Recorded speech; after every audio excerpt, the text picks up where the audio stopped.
Fala aí, galera. Aqui é o Cidadão X. Galera, quantas vezes eu ensaiei gravar esses vídeos de retorno?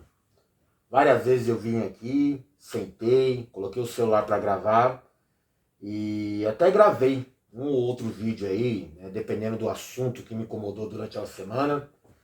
Fiz umas anotações, umas observações, percebi que ninguém falou o que eu estava pensando e decidi gravar o vídeo. Mas ficava sempre naquela coisa de volto ou não volto com o canal. E por conta das circunstâncias, quando eu pegava o arquivo do celular e ia passar para o computador, para renderizar, depois publicar para vocês, eu não gostava do resultado final. Sabe? Não era legal, não estava bom como eu gostaria. Ou muito extenso, ou a falta de prática, do tempo, do intervalo aí entre vídeos, da última vez que eu publiquei. Deixa você meio enferrujado na articulação aqui das palavras, das ideias. Ou ficava com preguiça mesmo de editar o vídeo da forma como eu gosto. Então eu não gostava do resultado e não publicava para vocês. Esses dias, meu filho viu um vídeo meu e falou: pai, por que você não volta com o canal? Eu falei: porra, canal, cara, voltar, vídeo, gravação, edição, apesar que não é nada sofisticado, mas tem que fazer uma média. E fiquei pensando, cara, olhando os comentários, como meu filho me orientou a fazer, e eu sempre fiz isso, mas nos últimos vídeos ele deu uma olhada e viu que tem um bom feedback, como sempre teve aqui no canal. Sempre são comentários positivos, incentivando a continuar, incentivando a voltar, agradecendo alguma coisa aqui, como se eu tivesse feito algo positivo, útil para essas pessoas. Então o feedback é muito bom. E isso dá sim uma certa inspiração, uma certa vontade de voltar. O que me impede muitas vezes são os obstáculos normais da produção de conteúdo, a falta de condições adequadas de gravação, um bom celular para gravar, uma boa câmera, um bom computador para edição, um acesso a uma boa internet, cara. Assim também como acaba atrapalhando ou influenciando a não querer me meter de novo no canal aqui no YouTube, essa coisa de como a plataforma trata canais como os meus, trata perfis de pessoas como o meu, pessoas que ficam perguntando ou ficam falando, incomoda muito o sistema. Eu já tratei com vocês diversas vezes sobre como o sistema trabalha para impedir ou para censurar gente que pensa como a gente aqui. Então, com um canal, por exemplo, aqui no YouTube, eles têm várias formas de controlar meu conteúdo ou simplesmente censurar. Eu sou um youtuber que tenho 100 mil inscritos e não tenho uma placa para exibir aqui orgulhoso para vocês. Por que eu não tenho a placa? Porque o YouTube acha que eu não mereço uma placa. E não quer incentivar outros youtubers a produzir conteúdo semelhante e sendo reconhecidos pelo sistema. Então eu tenho 100 mil inscritos e não tenho a placa, a famosa placa de 100 mil inscritos. E tenho orgulho disso. Eu tenho um canal que tem uma média aí de visualizações de 5 mil por conteúdo. Não é lá grande coisa se comparado a grandes canais por aí. Mas 5 mil pessoas que pensam ou se identificam com as coisas que eu posto aqui, que gostam, que se informam às vezes por mim aqui, ou que criam algum tipo de opinião ou consciência a partir do meu conteúdo. E isso eu estou tratando de 5 mil visualizações com todo o sistema de sabotagem de números aqui no canal. Não é só desmonetização, eles sabotam os números também. A quantidade de inscritos, a quantidade de views, reduzem artificialmente o alcance dos meus conteúdos. Então isso tira um pouco da vontade de gravar vídeos aqui. Pensa bem na fauna desse universo de produtores de conteúdo. Agora a gente tem tanta facilidade no acesso à rede social, com as tecnologias novas de comunicação, que tem várias redes sociais diferentes para você produzir ou assistir conteúdo, correto? Você tem o YouTube, você tem Facebook, você tem Telegram, você tem outras plataformas de vídeos, você tem redes sociais como coisas como o Instagram, você tem a comunicação direta como o WhatsApp. Então, cara, tá cheio de influencer por aí. Então é uma verdadeira fauna, porque eu considero esse tipo de gente meio que próximo a um animal. Porque falta às vezes capacidade de raciocínio, do contato, do convívio com as pessoas com quem eles lidam. Porque eles influenciam essas pessoas. Eles trabalham para o sistema de influência de massa, o quarto poder. né, que é quem controla todas as informações e, consequentemente, controla toda a opinião da massa. Então eles são parte desse sistema, desse ecossistema. Então você vai ver muito produtor de conteúdo aí, medíocre, né, que está na moda hoje ser lacrador. Falar algo que causa impacto para chamar a atenção das pessoas. Ou você vai ver aqui o famoso sabonete. São aqueles produtores de conteúdo que preferem não se comprometer. Não ter opinião nem para isso nem para aquilo. Ou então eles vão no embalo, vão na modinha do momento. Se em um determinado momento aqui era legal ser modinha, né, ser extrema direita, ser Bolsonaro, e eu não fui, né, eu escapei disso muito lá atrás, né, mas teve uma época que era modinha. Ser Bolsonaro, ser pró-governo, ser pró-direita. E aí não era meio que você se queimar, né, opinando dessa forma. Então muitos youtubers, muitos produtores de conteúdo sobressaíram nesse ponto. Hoje já é o contrário. Com tudo de ruim que veio com essa extrema-direita no poder, né, hoje a moda é ser contra a direita. Se no passado tinha gente que tinha orgulho de ser fascista, apesar de não assumir a palavra, agora sou antifascista, porque é a modinha. Ele não quer se comprometer com o seu público para não perder a audiência, para não perder a monetização, para não perder o controle sobre os seus seguidores. Tá? E tem também aqueles caras que, cara, não vale nem a pena ficar debatendo aqui, que são os produtores de polêmica, né, e são prostitutas do sistema. O sistema, né, diz para ele qual conteúdo ele tem que produzir. Então, geralmente, né, para não criar nenhum tipo de comprometimento, não queimar seu próprio canal, seu próprio perfil, ele vai produzir conteúdo do tipo fútil e inútil. Mas tem um público próprio para consumir isso. Que é só o que tem. A galera tem uma necessidade de consumir conteúdo pela internet, de consumir opiniões, de consumir informações, apesar de que muitas vezes são falsas ou distorcidas. Mas tem essa necessidade, porque tem falta disso na vida dela. As pessoas sentem falta de informações, sentem falta de conteúdo, né, para se inspirar. Porque a vida delas é uma droga, a vida delas é uma coisa horrível. E eu fico pensando, volta a produzir conteúdo nesse sistema, nesse universo, nessa fauna, né, nessas circunstâncias ou não? Pensa bem sobre os assuntos que eu abordo aqui, são muito polêmicos, concorda comigo? Sempre foram. Eu nunca forcei uma polêmica, eu só comentei, eu dei opinião sobre algumas coisas que eu não via, né, uma opinião com propriedade, uma opinião com personalidade aqui. Sabe? É muita gente, como eu disse, lacradores, né, ou prostitutas, né, do sistema aí de produção de conteúdo, né, ou simplesmente algum medíocre querendo se destacar, né, forçando às vezes a polêmica. Mas são assuntos como, por exemplo, conspirações, que são abordados de maneira, né, perde a credibilidade. Isso é parte da estratégia, né, do esquema deles. Vamos colocar um monte de conteúdo fútil sobre um assunto sério, porque aí tira a atenção das pessoas, tira a credibilidade, tira a importância ou a gravidade daquilo. Então, às vezes satura, por exemplo, você falar sobre política. Mas como você vai falar de conspirações, do jeito que eu gosto de falar, e não falar de política, principalmente política brasileira? Não dá, cara. Mas é um assunto saturado, né, já no Brasil, nesse momento. A gente eu gostaria de estar falando de outra coisa.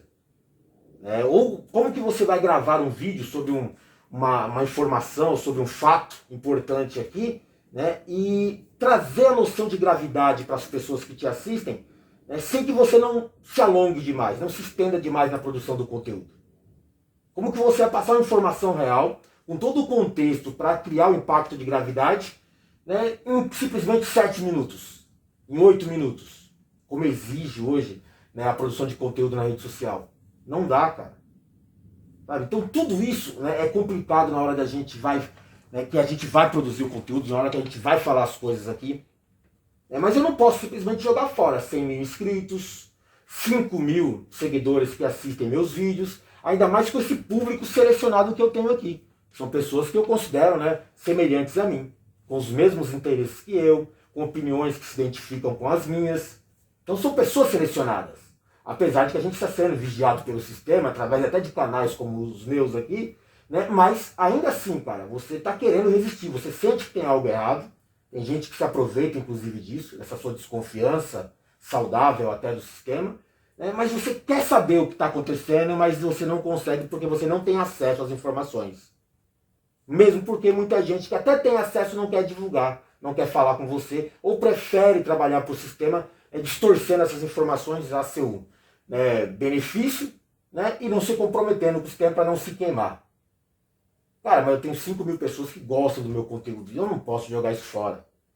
Qual que é o assunto, ou um dos assuntos dessa semana que passou agora? MC Pipoquinha. É uma funkeira que faz, né, tem letras, né, no seu funk, nem é música, eu não considero música isso, mas tem letras de funk bem, né, digamos que pesadas, né, ou funk putaria, como dizem proibidão também é um dos termos, né, mas, cara, é funk. Né, cultura de gente meio, como eu posso dizer, alienada, né, gente meio sem noção, sem saber o que é verdade de um artista, o que é uma música de verdade, com uma boa produção, não.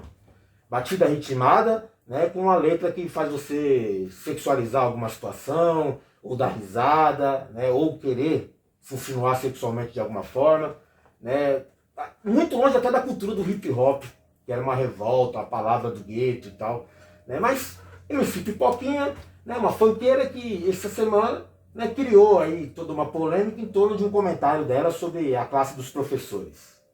Primeiro, essas celebridades como a MC Pipoquinha ou qualquer outra que viva de rede social, que viva, né, de ser uma influencer através, né, das tecnologias de comunicação, né, porque show mesmo, artista mesmo ela não é.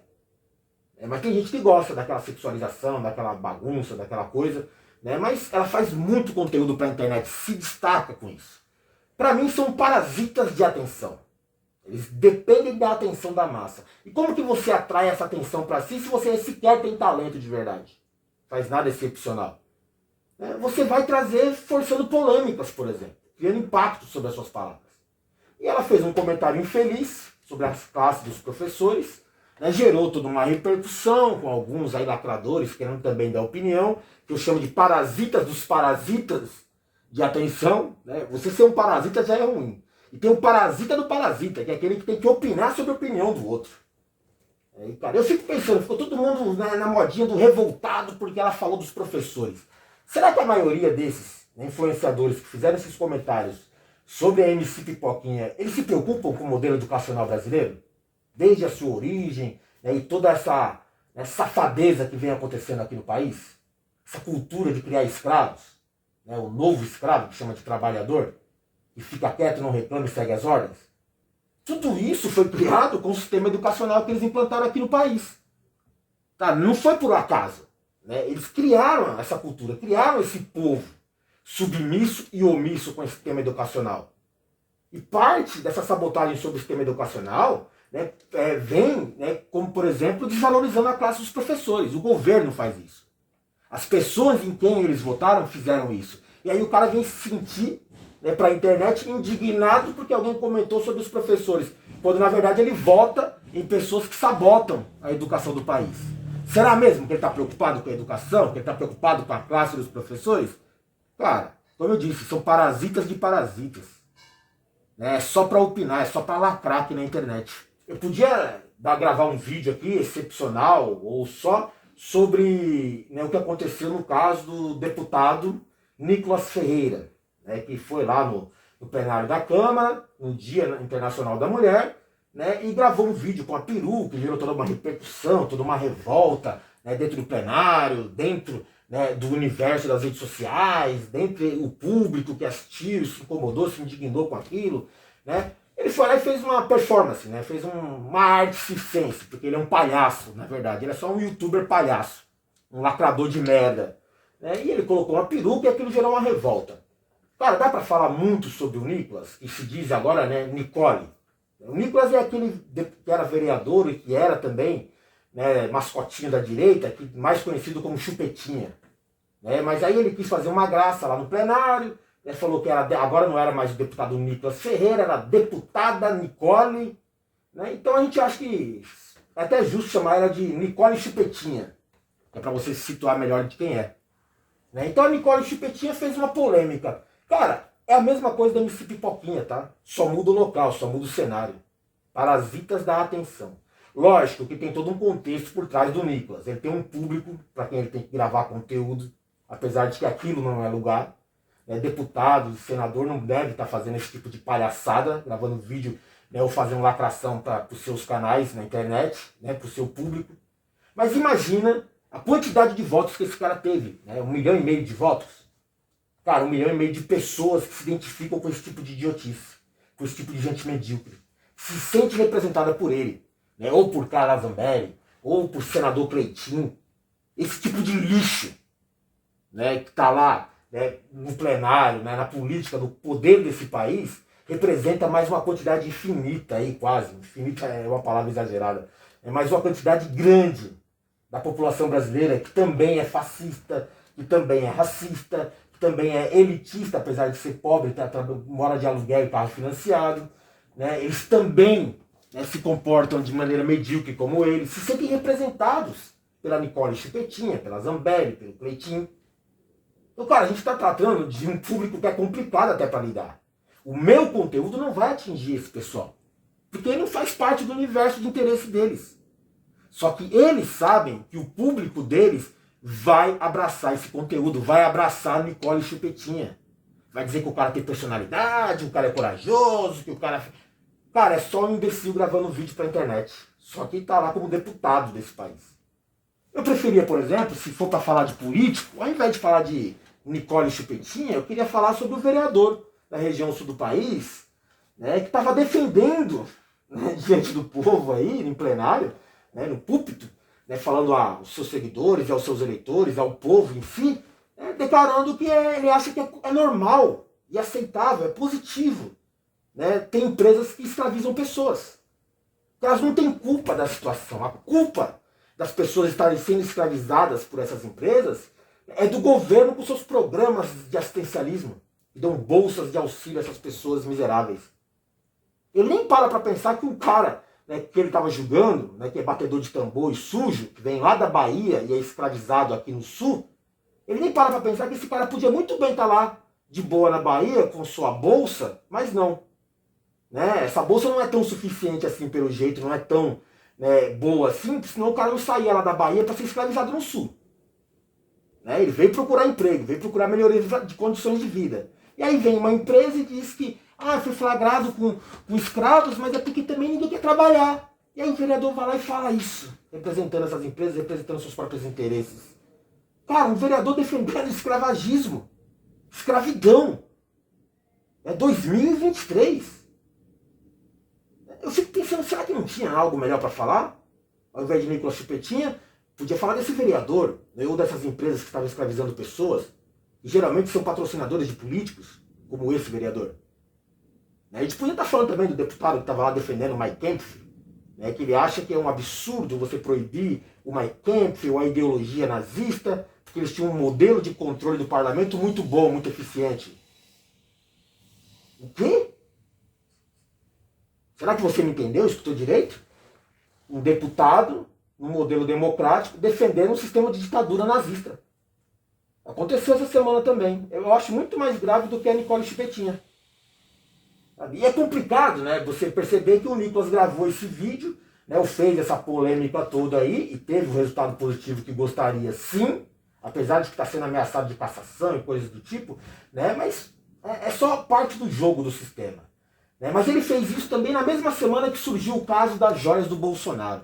E você se lembra, e eu comentei muito em vídeos aqui anteriores, que o Bolsonaro tinha uma estratégia bem clara. Toda vez que saía alguma denúncia ou algum escândalo envolvendo o seu governo, algum ministro dele ou alguém ligado, né, ao seu esquema lá, à sua gangue, fazia uma polêmica, fabricava uma polêmica para distrair a atenção do povo, para pelo menos dividir a atenção do povo. Então, na mesma semana que surge o caso das joias, dos 16 milhões de joias que o Bolsonaro tentou furtar lá do Estado brasileiro, né, ou recebeu em troca de algum trabalho junto aos árabes lá, como por exemplo, talvez vendendo uma coisa do tipo, uma refinaria de graça para os árabes. E aí, convenientemente, sempre surgia esse tipo de coisa, esse tipo de fumaça em outro canto. Ele tinha lá o Ernesto Araújo para falar isso, ele tinha lá o Ricardo Salles, né, o traficante de madeira, para falar alguma merda, tinha a Damares, sempre tinha alguém que estava disposto a falar alguma merda, a Zambelli ou outro qualquer, sempre tinha alguém fazendo uma merda para contrapor a atenção do povo. Então, cara, presta bem atenção, não foi coincidência. Não foi sem querer que nessa semana a Nicole Chupetinha criou polêmica justamente quando a gente estava falando tanto das joias do Bolsonaro. É um caso interessante tratar das joias do Bolsonaro? É, cara. Todas as manobras, toda a insistência, toda aquela, né, aquele perfil que ele criava, né, o personagem, né, que é contra o sistema, que é cheio de moral, cheio de índole, né, positiva, né, que é um exemplo do bom cidadão, que é contra a corrupção, contra os bandidos, e estava lá tentando roubar 16 milhões em joias, né, traficando 16 milhões de joias. Para mim não é nada espetacular, é só mais uma denúncia da semana. Toda semana tem uma denúncia grave no governo Bolsonaro. Essa daí, por exemplo, tinha provas como vídeos, né, testemunhas, documentos, mas não é diferente de outros crimes e outras denúncias que tem no governo Bolsonaro, não. Todos com esse tipo de prova. Com vídeos, documentos, testemunhas. Cara, que outro lugar do mundo a gente estaria discutindo os crimes de um bandido se a gente tivesse levado a sério, ou pelo menos o sistema tivesse levado a sério, os outros crimes com o mesmo tipo de prova, com a mesma quantidade e volume de gravidade que teve antes. Sabe, seja na época da pandemia, né, com o caso das vacinas, seja na época que descobriram a rachadinha lá no seu gabinete, quando ele ainda era deputado, né, seja agora recente, né, quando descobriram aí 107 imóveis e metade deles comprados com dinheiro vivo, sabe? Os gastos no cartão corporativo, os militares do seu governo com aquela farra de leite condensado, cerveja, picanha, em plena pandemia. Viagra e prótese peniana, cara. Falavam tanto do kit gay, olha lá o kit gay dentro dos quartéis militares do Bolsonaro. Né? E tudo isso com provas. E a gente, né, tá discutindo um novo crime dele e nada acontece com o cara. Sabe? É só o crime novo da semana. Será que vale a pena a gente ficar debatendo sobre isso? Eu gosto das informações, gosto de atentar a gravidade da coisa, saber dos detalhes, para formar o quadro geral. Mas será que o público quer ver isso? Você já sabe. Ou talvez você queira um pouco mais de informação, um pouco mais de opinião, indignação real de alguém aqui falando com você. Mas você sabe que o cara é bandido. E quem sabe que o cara é bandido, mas não quer ver isso, também não vai assistir meu conteúdo. Então eu estou falando para pessoas que já me escutam. Já sabem o que eu vou dizer. Será que vale a pena? Gostaria muito de abordar temas como, por exemplo, né, geopolítica com essa guerra entre Ucrânia e Rússia. Eu vejo tantos analistas e tantos canais, né, que tratam desse mundo, geopolítica, guerra, conspirações, né, falando que a Ucrânia já venceu a guerra. Pô, é totalmente longe, ou, né, contrário aos fatos reais. A Rússia já perdeu, a Rússia está perdendo desde que iniciou essa guerra, a Rússia já perdeu, a Rússia não vai aguentar, a Rússia não vai sustentar, a Rússia será derrotada, está sendo derrotada, perdas. Cara, a Rússia tomou metade do território ucraniano. Tem o custo das vidas sacrificadas no processo? Sim, é uma tragédia isso. Principalmente quando você vê um governo como o ucraniano que usa os seus próprios civis como escudo contra os russos. Criam até um sistema para difamar, né, e atrapalhar a campanha russa, né, criando uma opinião pública contrária, né, ao movimento russo, simplesmente com as imagens dos civis que morreram na linha de frente, por culpa, muitas vezes, do governo ucraniano. Com membros, por exemplo, do batalhão Azov, um batalhão nazista, né, que simplesmente usa um shopping center cheio de civis para se esconder. E aí, quando são atacados pelos russos, lógico que vão ter vítimas civis. E aí eles mostram aquelas fotos, aquelas imagens e falam, os russos são do mal. Cara, a gente está falando de um batalhão neonazista. Cara, e não tem como você falar, por exemplo, esse confronto Rússia e Ucrânia, como eu vejo alguns falando, né, e não fazer todo um contexto para você. Desde o golpe, né, golpe de Estado que ocorreu na Ucrânia em 2014, né, você pega também documentos vazados lá, lembra da época do Wikileaks e coisas do tipo? Vazaram-se documentos que eles já planejavam criar um confronto, né, com a Rússia, utilizando até a própria Ucrânia. Ou seja, se confirmou, né, aqueles documentos que diziam que eram documentos de conspiração, documentos que não eram reais, era só um esboço e tal. Né. Na época que saiu isso daí, o pessoal não deu muita importância e hoje eles colocaram em prática o que estava naqueles documentos. Forjar, criar uma situação de confronto com a Rússia. A OTAN é só uma ferramenta dos Estados Unidos. Eu fico pensando, como é que a Ucrânia está vencendo se ela perdeu metade do seu território, a parte mais valiosa do seu território, para os russos, que seria a bacia Donbass, por exemplo? Como é que a gente pode ficar a favor de um governo, né, do caso do Zelensky, né, quando ele incorpora as suas tropas, né, um batalhão neonazista famoso, né, que nos últimos anos matou mais de 10 mil civis ucranianos, né, que se opunham, né, ao governo pró-golpe, né, da Ucrânia desde 2014. Como é que você fala sobre a guerra e não se importa com nada disso que está acontecendo? Como é que você não fala da campanha russa, de toda a estratégia que eles utilizaram ali? Eles podiam simplesmente jogar um monte de bomba e transformar metade da Ucrânia lá, né, criar um cinturão de segurança, né, transformando tudo aquilo em estacionamento. Mas não, tem civis ali no local, eles evitam. E aí eles acabam sendo jogados para um confronto, né, de guerrilha. Você percebe quem é que está bancando a Ucrânia? Estados Unidos, através de OTAN e alguns países aliados. Você acha que eles estão doando armamentos para a Ucrânia? Milhares e milhares de dólares em armamentos e suporte. Você acha que tudo isso é de graça? Porque eles são bonzinhos? Não. Os próprios americanos precisam alimentar a sua máquina, o seu monstro de guerra. É insaciável. Então eles têm que criar guerras e patrocinar e se envolver em guerras que é para bancar todo esse sistema deles.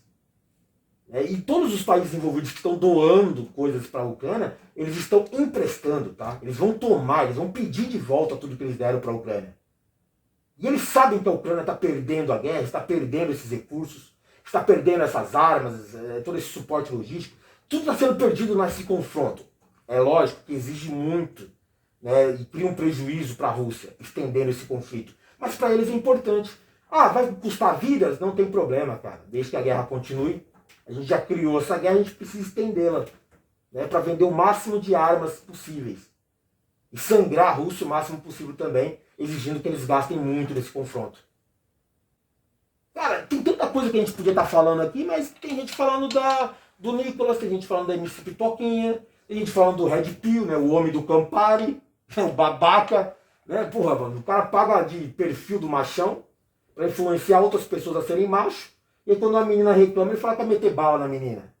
Aí quando vão falar, mas você ameaçou a menina de bala? Não, não foi bem isso que eu quis dizer e tal. Nem macho, para assumir suas próprias palavras, o cara sabe, é um ídolo para alguns outros aí, influencia, né, uma conduta macha em outros. Cara, não faz sentido. Não faz sentido nem falar sobre isso. Gostaria, por exemplo, de estar abordando temas aqui mais sérios com vocês. Eu acho que você deveria estar se importando mais com o aumento de atividade sobrenatural, né, aqui na nossa realidade. É só você ver o quanto de conteúdo a respeito disso que tem por aí, explorando esse interesse, explorando essa situação. Não é por acaso. O aumento de casos, né, de flagrantes, né, de OVNIs, né, sendo vigiados, filmados, né, e divulgados por aí, não é coincidência, não é por acaso. O sistema não está, né, conseguindo, né, mais conter esse tipo de informação. Não é só, né, um reflexo do aumento, né, de acesso à tecnologia, como por exemplo um celular e uma câmera, na mão do povo. É porque não dá mais para conter esse tipo de informação e o número de casos aumentou muito. Você acha que é por um acaso? Você acha que é por um acaso que tem um aumento, né, enorme, né, de situações de meteoros adentrando a nossa atmosfera? Você acha que isso é só uma coincidência? Sobrenatural, OVNIs, meteoros, toda hora de uma filmagem de um bólido, né, cruzando aí a atmosfera aí do planeta. Você mesmo pode ver, fica à noite olhando para o céu e uma hora você vai ver uma estrela cadente ou outra. Coisa que você não via um tempo atrás. Não nesse volume. Você acha que é por um acaso, né, que não existe nada perturbando a órbita, né, desses objetos, e esses objetos acabam sendo deslocados em direção à Terra? Algo que tem a capacidade, a condição de perturbar a órbita desse tipo de objeto pode sim ser uma ameaça para a Terra. A mesma coisa vale para esse aumento, né, de casos envolvendo OVNIs. O governo mesmo já assume, né, essa realidade aí. Já planeja divulgar isso publicamente. Atividade sobrenatural, cara, tá fora de controle. Tem um monte de imbecil gravando conteúdo fake aí, porque é interessante, tem gente procurando saber sobre isso. Mas não é nada por acaso, cara. Tem algo muito mais grave para acontecer. Isso sim deveria ser do seu interesse. Isso sim deveria preocupar você. Mas não, né? Vamos falar sobre a deputada Nicole Chupetinha, ou a MC Pipoquinha, né? Ou o homem do Campari lá do Red Pill, né? Ou as joias do Bolsonaro, o crime da semana. Entendeu por que às vezes desanima a gravar conteúdo? Valeu.